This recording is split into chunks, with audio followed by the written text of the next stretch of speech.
All right, what's up, y'all? Little lower camera angle, and I'm doing it for a reason. My name is Evan Strong. I'm the founder of InTheImageClothingCompany. This is our main side. Okay, our whole key word is allowing the human body to work. What I'm gonna do here is I'm gonna do a simple yet thorough rundown of the whole body, every human being, man or woman, across the earth, forever.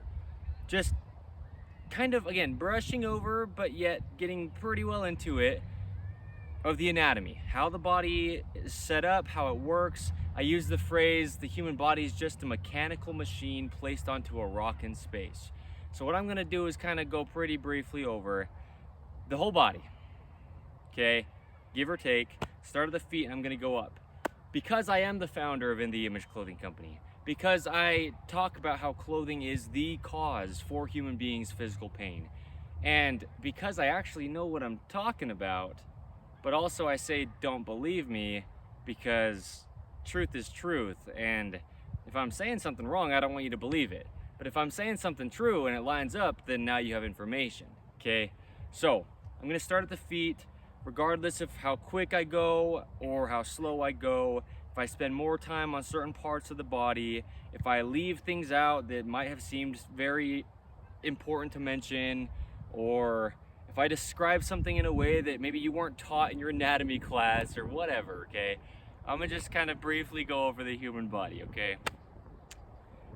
Keep in mind, it's not about the fat content, it's not about the muscle mass, it's not about the height. The human being's about the skeletal system and a neutral position in every joint, and then our bodies are allowed to just do what God designed.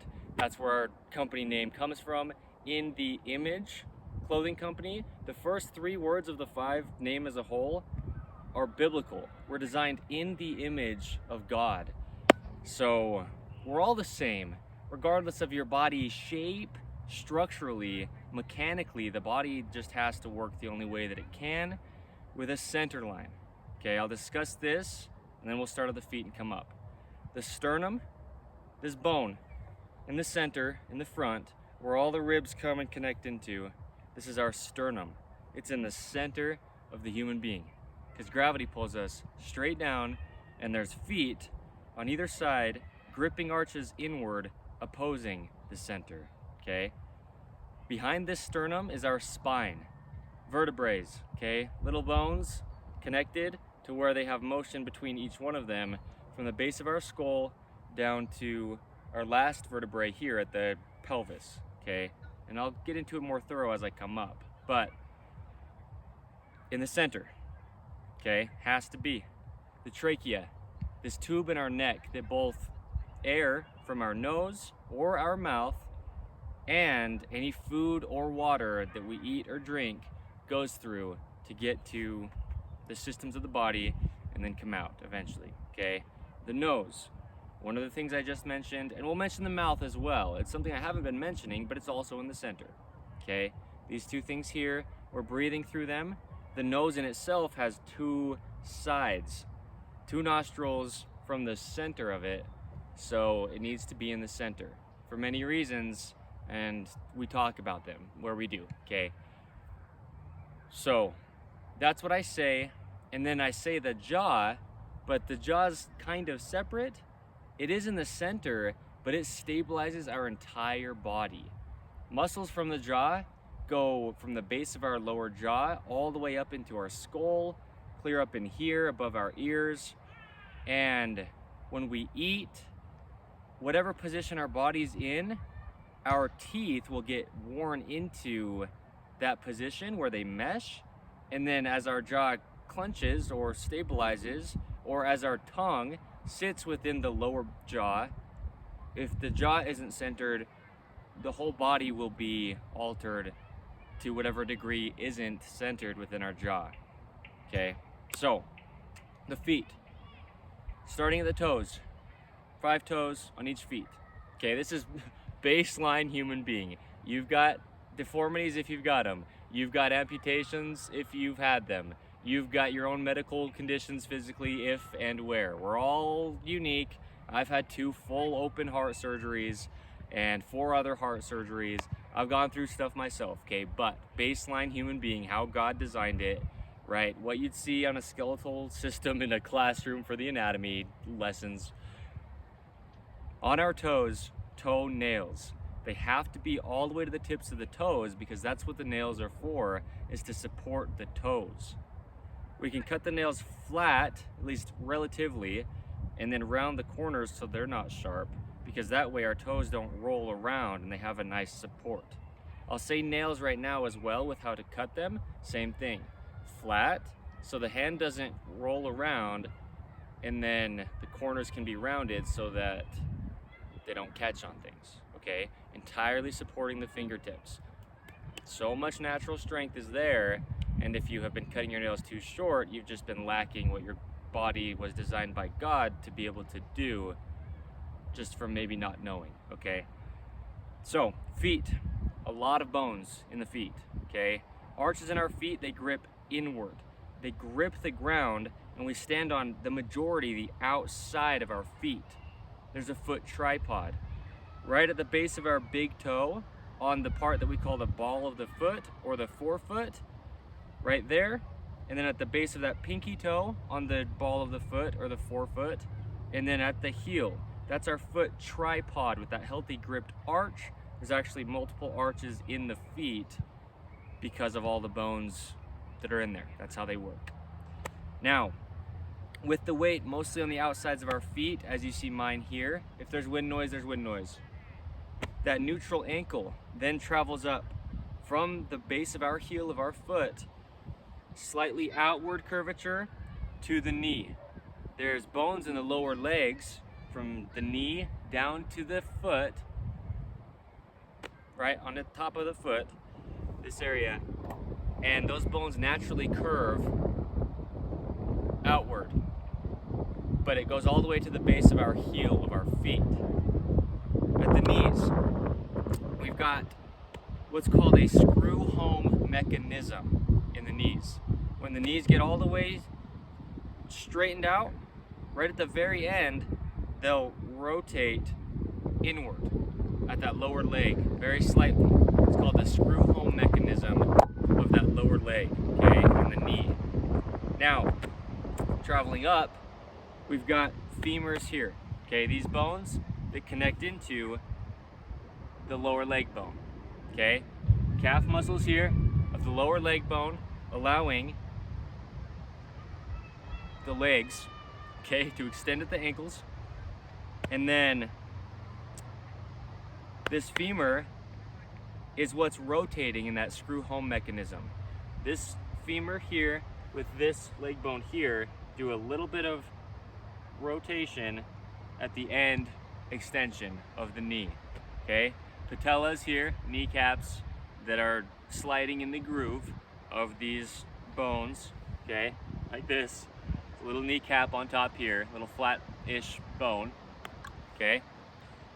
Quadricep muscles on the front, hamstring muscles on the rear, okay? Quadriceps extend the lower leg, hamstrings hinge the lower leg, okay? Contract back here. Terminology, who cares? If you know how it works, you know how it works. Yikes. But seriously, okay? Each leg has its own rotations. From straight forward, which is straight out from the pinky toe on the outside of our feet with those arches, okay? You have internal rotation and you have external rotation at the hip, okay? Traveling down that femur. That's on this side, and internal and external on this side as well. Talk about unconventional in the Image Clothing Company. In the hips themselves, now you've got this big pelvis bone, okay?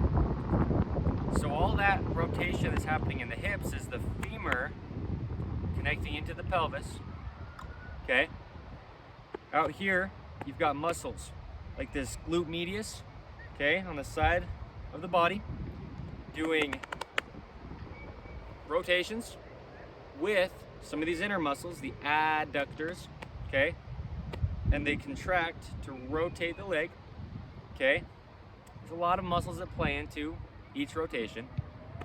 These muscles out here, the abductors, also pull the legs away from your center line, okay? Inner muscles, adductors, pull your legs in, okay? On the inside of your leg. There you go, okay? Hip flexors work with the quadricep muscles, but they come up from the knee area into the pelvis, okay? And they're what allows not only just extension of the knee, but then flexion at the hip, okay? On this side and on this side, not only working with the quadricep muscles to extend the knee, but then flexion at the hip, okay? Now on our back side, above the hamstrings, these big muscles up here that not only bend the knee like this, but also aid in putting the legs back like this. Terminology, who cares? No joke. If you know how it works, you know how it works, okay? The body's about positioning, okay? Neutrals. So those hamstrings also work in conjunction with our glutes, which are the muscles that we know of back here, okay? And now you've got these muscles that are doing extension like this, okay? Hip flexors do flexion and glutes do extension, okay? But those glutes work with the hamstrings to do a lot of functions. What often happens is the chair height. You're sitting in a chair, you've got weight cutting off your hamstring, now your glutes and your hamstrings aren't working together, and your body compensates in other ways. That's why I talk about overactive quadriceps and hip flexors so often. I'm gonna push through. We're gonna keep going, even if it falls.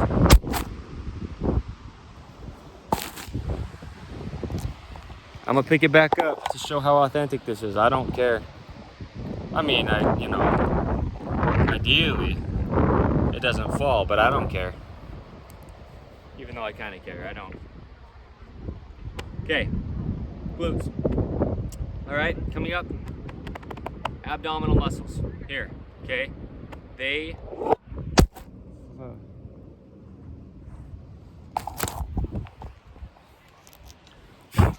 We're gonna keep going. Y'all thought this was some kind of joke? Kid just thinks he knows what he's talking about, so he makes a video or two or five or hundreds, actually, as of today's date, the 4th of May, 2025. So, abs here, okay? Abdominal muscles contracting, working with the hamstrings, okay? And the glutes. Now, obliques here, aiding in rotations, okay? Rib cage connecting in the sternum in the front, wrapping around, connecting to the spine in the back, okay?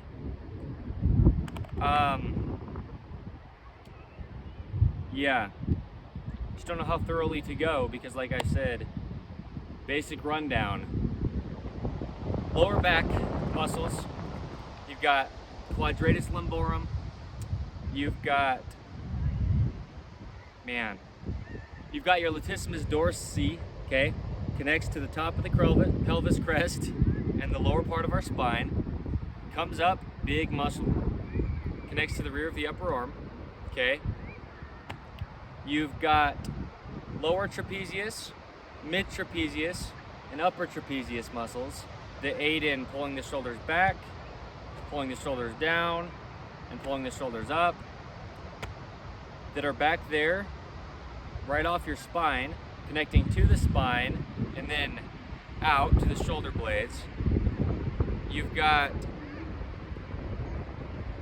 rhomboids between your shoulder blades as well, muscles doing a similar thing as the mid trapezius and lower trapezius.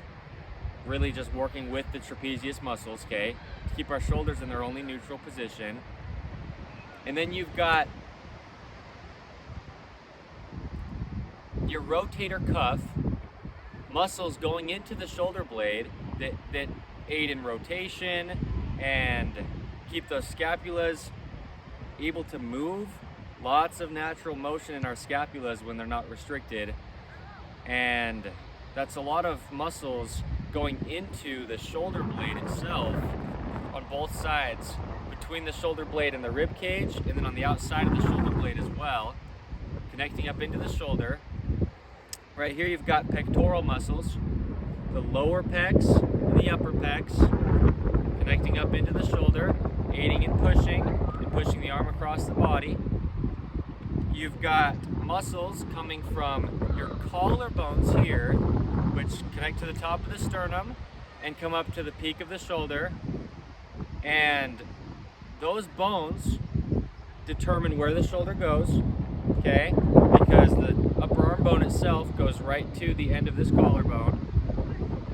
And muscles go from those collarbones up into the neck, into the head, at the base of the skull, into the jaw, and stabilize our head and our neck, working with these upper trapezius muscles, okay, which connect across the top and rear of the shoulder, along the spine of the neck, the cervical part of the spine, and then to the very base of the rear of the skull, okay? And then in the arms, you've got deltoids, okay? Muscles here that allow us to raise our shoulders, okay? In the ways that we can do that. Biceps, bend the arm here at the elbow joint. Triceps that extend the arm outward at the elbow. In the upper arm bone, that's what's in the upper arm. It's called the humerus. And then in the forearm here, you've got two bones. Rotation can happen just in the lower part of the arm alone, okay? Down to the hand. The wrist has all the operation in every direction that it has. Natural open hand arches, okay? Open palms, rounding to the hands. Neutral wrist, straight out from the pinky finger. I talked about the nails and the necessity. Now, when we come up to the head, the lower jaw connecting up into the skull, okay? Stabilizing the whole body. You've got the tongue naturally resting on the roof of the mouth with slight suction to it. Feet arches allow for an open mouth. Feet arches allow for an open palm, okay? The hands are essentially the feet. They do the same things. Very, very similar in their operations. On our head, we've got muscles all over our face and our cheeks that allow for speaking, allow for us to form words, smile, open and close our mouth, working with the muscles of the jaw. We've got muscles that go up into our eyes that allow us to blink, allow us to raise and lower our eyebrows, muscles across the whole scalp, very thin between the skin and the skull bone itself, which is made up of multiple plates of bone to make one skull, okay? And the ears are just a hole called the ear canal between the rear of the lower jaw and the base of the skull back here, okay? And that allows sound waves to come in, as we know, if you know. And that's what I'm going to say. And what you're probably saying is, wow, this guy's still going as the weather is so crazy. It's a really big bird up there. This is In The Image Clothing Company. This is as real as it gets, as I say. If you can hear the words I'm saying, you've got the information, okay? Simple rundown, not perfectly said. I know the body in more depth than I explained here, but also there's a lot that I don't know. What I do know is that pants have to be entirely above the hips, slightly higher in the front than the rear. The tops that we wear our seams up here have to be behind the peak of our shoulders, which is the other end of the collarbone.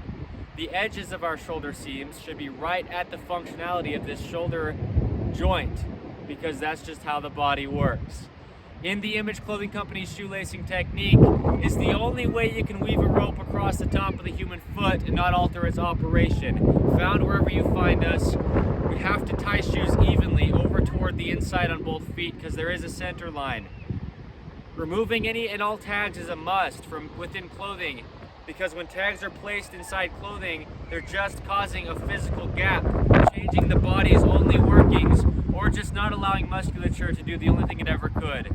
So, the human body is just a mechanical machine placed onto a rock in space. There's only one way the human body could ever work. My name is Evan Strong, the founder of In the Image Clothing Company. Check out the other 3 sides to us: In the Image Clothing Company Music, In the Image Clothing Company Podcast, and In the Image Clothing Company Poodles. Purebred standard poodle puppies to come. The gospel of Jesus Christ gets thoroughly discussed on In the Image Clothing Company Podcast, and I'm aware that it's probably quite windy. Maybe certain words couldn't even fully be heard through the microphone, but I say the phrase as real as it gets. Welcome. Today's the 4th of May, 2025. It's Sunday. I'm going to go to a broadcast at the Church of Jesus Christ of Latter-day Saints in about 20 minutes, give or take. So thank you. I'm not trying to make this something it isn't. We're as real as it gets. But I'm human. I'm sinful by nature. And sometimes I'm trying to be better than I ever could. So, thank you. Bye.